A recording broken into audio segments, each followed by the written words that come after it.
Hey guys, Antoine Martel here, and everybody talks about how great the BRRRR strategy is. One of the most popular ways to invest in real estate right now is through the BRRRR method. And if you have done any kind of research or homework around real estate and real estate investing, you have heard about the BRRRR strategy. People say that it's so great, and it's free money.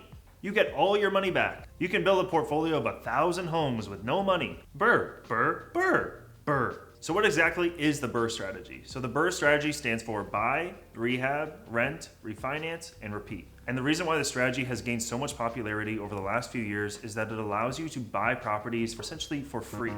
The reason why is because let's say you put $20,000 down on a property and $20,000 in renovation, so you're all in for $40,000. When you buy that house, renovate it, stabilize it, you do a refinance, you may be able to get that full $40,000 back out of that property. So it allows you with just $40,000 to go buy a house, refinance it, get your $40,000 back. Now you own a house for free. You take your $40,000 and you do it again. You do it again, you do it again, you do it again. But what people tend to forget and tend to not think about when getting into the BRRRR strategy are all the risks involved with going through every single step of the BRRRR process. So in this video, I'm gonna share with you guys some of the risks involved with the BRRRR process and some of the risks that I have encountered over the last 5 years when going through this BRRRR strategy. It's not as easy as people make it out to be. But before we get into the video, please like and subscribe to my channel because every single week I'm creating these videos to help you guys go out there, make the smartest real estate investment decisions because I want to protect you guys, make sure you guys are out there doing deals that will make you money and doing deals that are safe.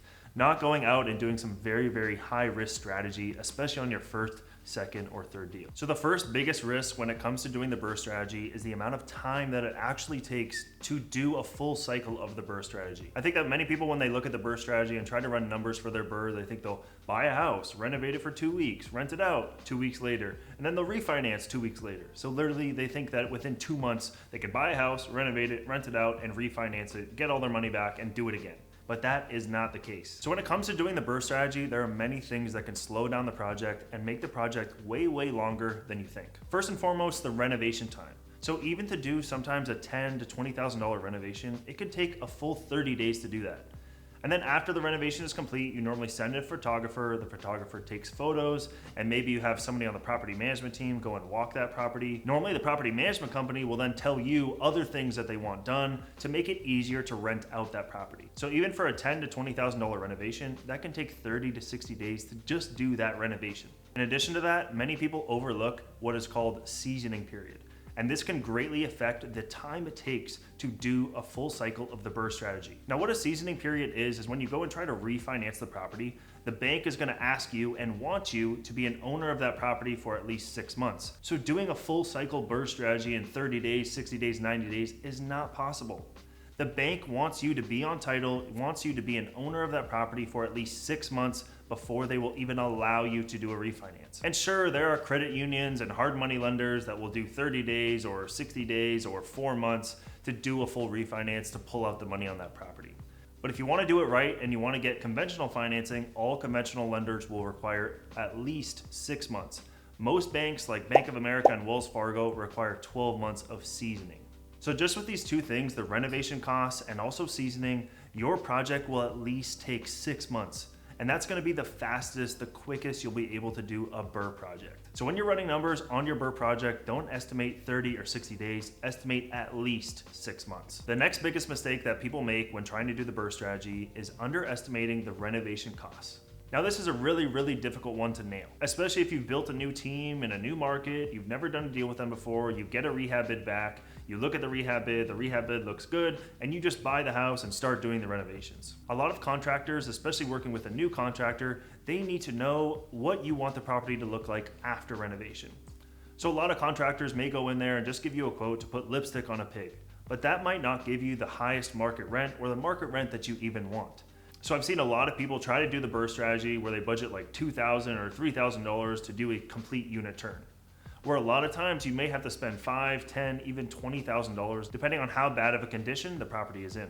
So what I would highly recommend doing if you're out there trying to do the BRRRR strategy is connect your property manager with the contractor. Have the property management company work with the contractor to come up with a complete scope of work. And even on top of that scope of work, I would add a 10 to 20% buffer. So if your bid comes back at $10,000, budget for $11,000 or $12,000 just in case some little things do come up over time. Now, depending on your market, you may also need to put in appliances into properties, which a lot of times the property management and the contractor completely overlook. So when you're buying a property and trying to do the BRRRR strategy, ask the property management company if you need to put in appliances into that property. If you do need to put in appliances, add on an additional $2,000 to $3,000 on top of the original rehab bid to account for appliances. So especially if this is your first time, you're gonna make mistakes, especially working with a brand new contractor. So I would add in a 10 to 20% buffer, but just realize that it could be much more than that, especially if this is the first time you're working with that contractor. So to give you some context, I'm actually doing a BRRRR of my own right now. And when I originally had the house under contract, the contractor gave me a rehab bid of $15,000.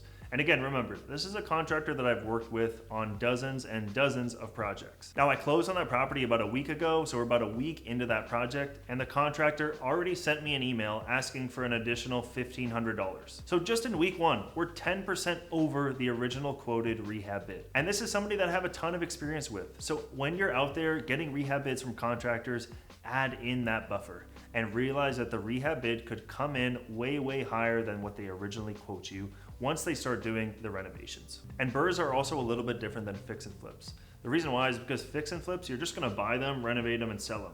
You don't really care about the long-term effects. You just wanna try to sell the property, make your profit, and get the hell out of there. But BRRRRs are a little bit different. You wanna make sure the renovations are done correctly because you probably wanna hold that property for 5, 10, 20, 30 years. So you want to make sure the renovations are done the right way, you spend the money up front, and you don't want to put lipstick on a pig on a BRRRR strategy. To mitigate some of these costs that may come up on the rehab bid, you want to look at the major systems. So go and look at the roof, the HVAC, the hot water tank, the plumbing, the electrical. Make sure all of those things are in great working order. If they're not in great working order, before you buy the property, have the seller replace them or fix them, or you should even buy a home warranty because those can really crush your deal. Especially if you're working with very slim margins. If the roof goes out and the HVAC goes out, that could cost $10,000, $15,000 just to do those two things. And now the deal doesn't even make sense anymore. So make sure on the rehab bid that the contractor, inspector, and property manager looked at the HVAC, the hot water tank, the plumbing, the electrical, and the roof. The other reason why you don't want to put lipstick on a pig when you're doing the BRRRR strategy is because you need to do a significant amount of work to get that appraised value. The only way the BRRRR strategy works is if the house appraises. So if you buy a house for $100,000 and you spend $2,000 on renovating it and hope that you'll get a $120,000 ARV, that is not going to happen. You do need to spend significant amount of money in order to get that appraised value in order to be able to refinance the property and get all your money back. So the whole point of renovating the property is to make sure that you hit that ARV. So you do have to go in there and do significant amount of work to the property in order to hit that ARV or after repair value. Now this leads me into the biggest risk of the entire BRRRR strategy, the appraisal risk. In order for the entire BRRRR strategy to work, the house has to appraise. And the problem with the BRRRR strategy is in order for the house to appraise, you have to convince a third-party appraiser that the house you just bought a couple months ago is now worth significantly more. And this is the greatest challenge of the BRRRR strategy. So it doesn't matter if you bought a house for $100,000, you renovated it for $50,000, and now you think it's worth $200,000, you have to convince this third-party person that is hired by the bank that the house is now worth $200,000. Now this happens a lot more than you would think. Sometimes when we're trying to do the BRRRR strategy, we'll send out an appraiser, the appraiser will come back even lower than what we have in the deal. So for example, let's say we bought a house for $50,000, renovate it for $50,000, we're all in for $100,000, we think it's worth $120,000, we'll send out an appraiser, try to do a refinance, the appraisal will come back at $90,000. Now this happens way more than you would think. I would say it's probably for us 25% of the time that we get a really bad, really low appraisal. And sure, there are solutions to get around this. You can go to a different lender, you can hire another appraiser to go out to the property or ask the bank if you can pay for another appraisal, or you can even rebuttal the appraisal, which is when you send in comps to the appraiser to try to renegotiate with the appraiser, and that doesn't really work. Normally, you'll have to go and find a new bank or hire a brand new appraiser and pay out of your own pocket to get another appraisal done. But this is the biggest risk. And the reason why is because you have no control over it. You're just gonna do your best guess, your best judgment. You'll buy the house, renovate it significantly. You'll run comps before you buy it. And you may think that the house is worth $120,000, but then you send out the appraiser and They may just be having a bad day and they think the house is worth $90,000. They'll write it on the report and you're not able to even get your money out of the deal anymore. So now this deal that you thought was going to make you a 20, 30, 40% return is now making you a 2 or 3 or 4% return if you were to go through with that refinance. Now this is the point where I start getting the phone calls, because a lot of people don't want to buy turnkey rentals and they want to go and do the BRRRR strategy, and I tell them how to go and do it. They go off and do it themselves, and I get a phone call 6 months later saying, Antoine, the house I thought was worth $120,000 appraised for $75,000. What do I do? And this happens a ton. And people normally either have to fire sale that house or go to a different lender and they just keep trying to refinance, or they'll just go with that lender and refinance the house way, way less than what they think.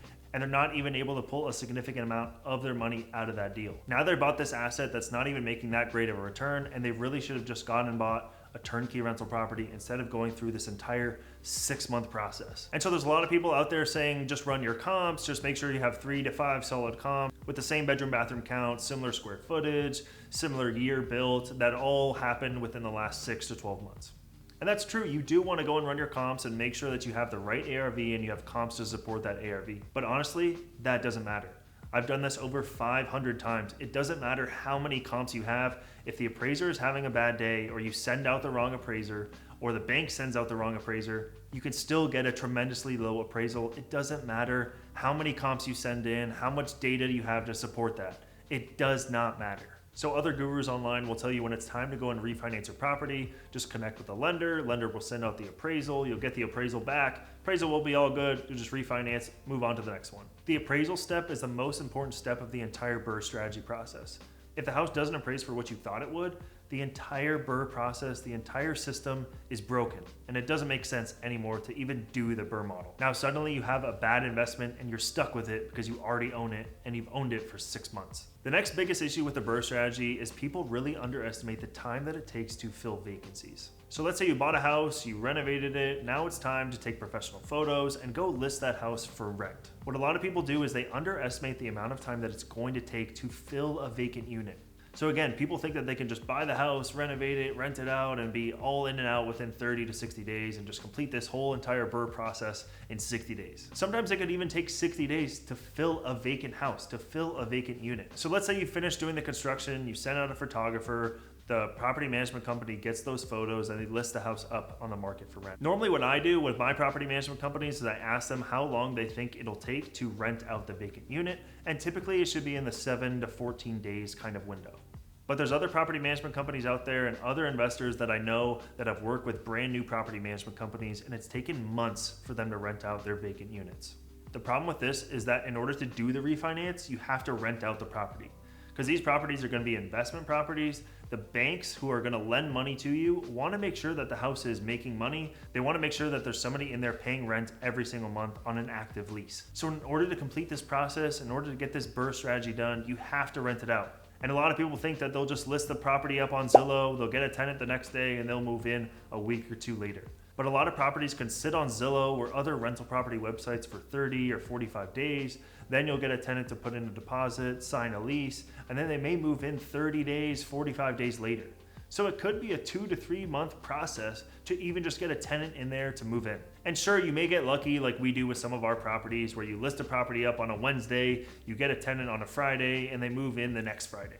That has happened to us plenty of times, but again, over the last 500 deals that we have done, it probably takes an average of 30 to 45 days to fill a vacant unit and to get a tenant to move in. So in my personal experience, there's actually 4 to 5 houses that we have right now that have been on the market for rent for the last 90 days. So they've been on the market for rent for almost 3 months. And last year, these houses in the same exact neighborhood were renting out for the same rental amount in just a week or 2. So they were renting out very, very quickly, but now these properties, I don't know what it's due to. Maybe it's due to the weather and it's being cold in Cleveland and people don't want to go out there and rent out properties. Or maybe it's because there's a ton of rental units available in that zip code in Cleveland, Ohio right now. It could be due to many, many different things. And our rental prices are not even extremely high. They're really at market rent. It's just so many rentals hit the market at the exact same time. The weather's been poor and our houses have been vacant for close to 90 days. Now, because these houses have been sitting on the market for months, we have started to reduce the rent that we're asking for on these properties and started to reduce the amount that we're asking for in rent. Which leads me into my last point of this entire video, which is the rent amount can be different than what you project. So even for us, somebody that has a ton of experience, knows the markets really, really well, it's taken us 90 days to rent out some of our properties. 90 days. So yes, it is unusual and it shouldn't really happen, but it does happen. So another thing that people get wrong all the time when doing the BRRRR strategy is they think they're going to get way higher rent than what they actually can get. And this isn't just for people that are trying to do the BRRRR strategy. This is for all real estate investors as a whole. We all have challenges with coming up with the most accurate rent amount that we can get for a property. So just as a real estate investor, you're going to have this rent amount challenge, but it's particularly important when doing the BRRRR strategy. The reason why is because if you rent out the property a little bit less than what you anticipated, your returns can be affected significantly. Sometimes even if you have to reduce your rent by $25 a month or $50 a month, that can significantly decrease your return on investment. And it's happened to us plenty of times. For example, those houses that have been sitting now for 90 days, we had to reduce those rents by $50 a month to get them leased out. And I'm hoping that over the next couple of weeks, those houses will be rented out. But that $50 a month really, really impacts the return on investment. Now, when you're buying the property or when you have it under contract, a lot of you will probably go to your property management company and ask them what they think they could rent the property out for once the renovations are complete. And this is great. That's what I do as well. I go to the property manager and I ask them what they think they can rent the property out for once the renovations are complete and once it's ready to rent. But everybody gets it wrong. You can even use tools like rentometer.com, take notes from your realtor, take note from your property manager and come up with an average, and still you may be off. And you don't need to be off by much. You can be off by 25 bucks, 50 bucks, 100 bucks, which is just off by 10%. And that could still have a significant impact on your return on investment. It could so much change your investment from 15% all the way down to 9%, just with a $50 change of rent amount. So these small little changes in the rent amount can really, really affect the returns. So make sure when you're analyzing your deals, when you're running numbers for these BRRRR strategy deals, to put in a little bit buffer. So if your property manager tells you you can rent out the property for $1,000 a month, do some stress testing on your numbers. So run the numbers at 900, 950. Are you still happy with the returns that the property is going to provide? You can't really bank on them getting $1,000 a month, but if they do, you'll have a fantastic return and maybe they'll even rent it out for more than what you thought at $1,100 and you'll be ecstatic. Just make sure to run your numbers conservatively, especially working with a new team, new contractor, new property manager. Make sure you're being very, very safe with the numbers that you're underwriting. And these small little changes in rent, even just $100 a month, after you complete the entire BRRRR process, you may only be making $90 or $100 a month after you refinance. So if you have to drop the rent by $100 a month, now you're breaking even. You're not even making money on this investment anymore.